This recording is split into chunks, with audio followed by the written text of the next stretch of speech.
Insomnie.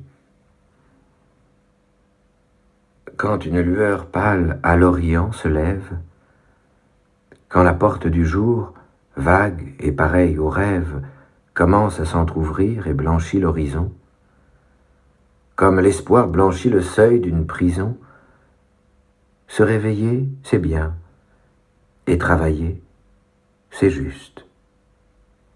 Quand le matin à Dieu chante son hymne auguste, le travail, saint tribut dû par l'homme mortel, est la strophe sacrée au pied du sombre autel. Le soc murmure un psaume, et c'est un chant sublime qui, dès l'aurore, au fond des forêts, sur l'abîme, au bruit de la cognée, au choc des avirons, sort des durs matelots et des noirs bûcherons. Mais, au milieu des nuits, s'éveiller, quel mystère! Songer, sinistre et seul, quand tout dort sur la terre, quand pas un œil vivant ne veille, pas un feu, quand les 7 chevaux d'or du grand chariot bleu rentrent à l'écurie et descendent au pôle, se sentir dans son lit soudain toucher l'épaule par quelqu'un d'inconnu qui dit « Allons, c'est moi, travaillons ». La chair gronde et demande pourquoi.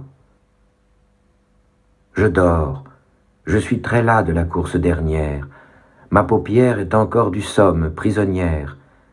Maître mystérieux, grâce, que me veux-tu? Certes, il faut que tu sois un démon bien têtu de venir m'éveiller toujours quand tout repose. Aie un peu de raison, il est encore nuit close. Regarde, j'ouvre l'œil puisque cela te plaît, pas la moindre lueur aux fentes du volet. Va-t'en, je dors, j'ai chaud, je rêve de ma maîtresse. Elle faisait flotter sur moi sa longue tresse, d'où pleuvaient sur mon front des astres et des fleurs. Va-t'en, tu reviendras demain, au jour, ailleurs. Je te tourne le dos, je ne veux pas, décampe. Ne pose pas ton doigt de braise sur ma tempe. La biche illusion me mangeait dans le creux de la main, tu l'as fait enfuir. J'étais heureux, je ronflais comme un bœuf, laisse-moi. C'est stupide.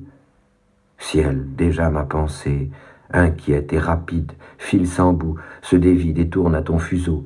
Tu m'apportes un verre, étrange et fauve oiseau, que tu viens de saisir dans les pâles nuées. Je n'en veux pas. Le vent, de ces tristes huées, emplit l'antre des cieux. Les souffles, noirs dragons, passent en secouant ma porte sur ses gonds. Paix là, va-t'en, bourreau. Quant au verre, je le lâche. Je veux toute la nuit dormir comme un vieux lâche. Voyons, ménage un peu ton pauvre compagnon. Je suis là, je suis mort. Laisse-moi dormir. Non. Est-ce que je dors, moi? Dit l'idée implacable. Penseur, subis ta loi. Forçat, tire ton câble. Quoi, cette bête a goût au vil foin du sommeil? L'Orient est pour moi toujours clair et vermeil. Que m'importe le corps, qu'il marche, souffre et meure.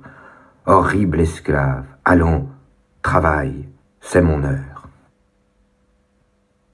Et l'ange étreint Jacob, et l'âme tient le corps. Nul moyen de lutter, et tout revient alors. Le drame commencé dont l'ébauche frissonne. Ruy Blas, Marion, Job, Silva, son corps qui sonne. Ou le roman pleurant avec des yeux humains, ou l'ode qui s'enfonce en 2 profonds chemins, dans l'azur, près d'Horace et dans l'ombre, avec Dante.